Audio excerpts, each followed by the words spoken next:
Iran had previously sought a nuclear weapon despite claims to the contrary, Israeli Prime Minister Benjamin Netanyahu said on Monday in a dramatic presentation that comes amid increased chatter that President Donald Trump will pull out of the Iran deal. But Netanyahu revealed little that wasn't already known, and he provided no evidence that Iran was currently cheating on the 2015 nuclear deal it reached with the United States and 5 other major countries. Still, Netanyahu said his presentation was the result of an intelligence achievement, one of the biggest ever in the State of Israel. Thousands of files ferried away from Iran detailing the country's nuclear program. It is unclear how or when Israel got the documents out of Iran.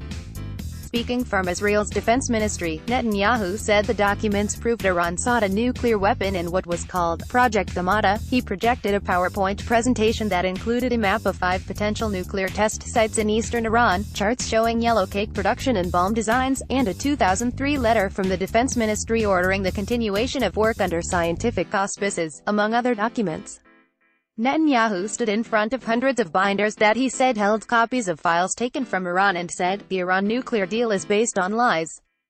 It's based on Iranian lies and Iranian deception." In response, the White House said in a statement that the U.S. is carefully examining the information, which provides new and compelling details about Iran's efforts to develop missile-deliverable nuclear weapons. Iran has repeatedly denied it wanted a nuclear weapon, but Western intelligence agencies have long known much of the information that Netanyahu presented. Bob Corker, the Republican chair of the Senate Foreign Relations Committee, told Bloomberg that the Israeli speech provided nothing new. The United States concluded in a 2007 national intelligence estimate that Iran had stopped its nuclear weapons program in 2003. The talks that led to the 2015 deal, concluded by the US, France, Germany, Russia, China, the United Kingdom, and the European Union, were designed specifically to prevent Iran from starting up work again. Under the terms of the deal, Iran must declare any work on its nuclear program, get rid of the majority of its enriched uranium, and allow itself to be subject to International Atomic Energy Agency (IAEA) inspections. In exchange, it was given relief from international economic sanctions and some of its assets overseas were unfrozen. Netanyahu did not provide any evidence during his speech that work has continued since the deal was signed. But he did slam Iran's statements to the IAEA, denying that there were any military aspects of Iran's nuclear program. This was Iran's chance to finally come clean to the IAEA. They could have told the truth, Netanyahu said. Iranian Foreign Minister Javad Zarif spent the hours leading up to the speech attempting to take the wind out of Netanyahu's sails, tweeting an image of the Prime Minister's infamous 2012 speech at the UN General Assembly, saying, "You can only fool some of the people so many times." Netanyahu's statement, while not exactly world-shifting, has raised the odds that the U.S. will walk away from the deal. The announcement comes after the Prime Minister and Trump's phone call on Sunday about the continuing threats and challenges facing the Middle East region, especially the problems posed by the Iranian regime's destabilizing activities, according to a White House readout.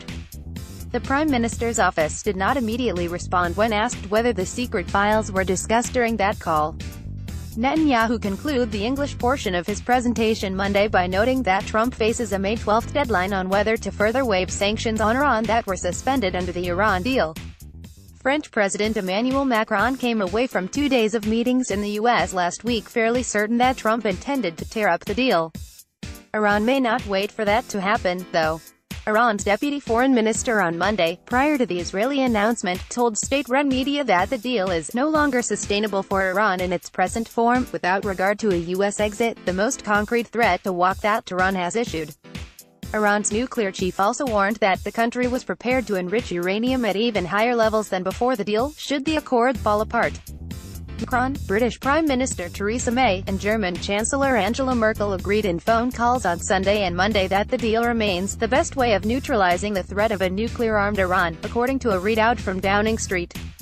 But in the seeming concession to Trump and Netanyahu's belief that the nuclear deal needs to cover more than simply Iran's nuclear activities, the leaders agreed that there were important elements that the deal does not cover, but which we need to address, including ballistic missiles. What happens when the deal expires, and Iran's destabilizing regional activity, that would prove in line with both Trump's campaign promise to do away with the deal and the stance of his newly installed foreign policy advisors, Secretary of State Mike Pompeo and National Security Advisor John Bolton, both Iran hawks. Shortly after Netanyahu's speech ended, Trump was asked whether backing out of the Iran deal sent the right message to North Korea, which is preparing to enter high-level talks with the U.S. over its nuclear program. Trump was sure it did. "I think if anything, what's happening today and over the last little while and what we've learned has really shown that I've been 100% right. Got a confidential tip.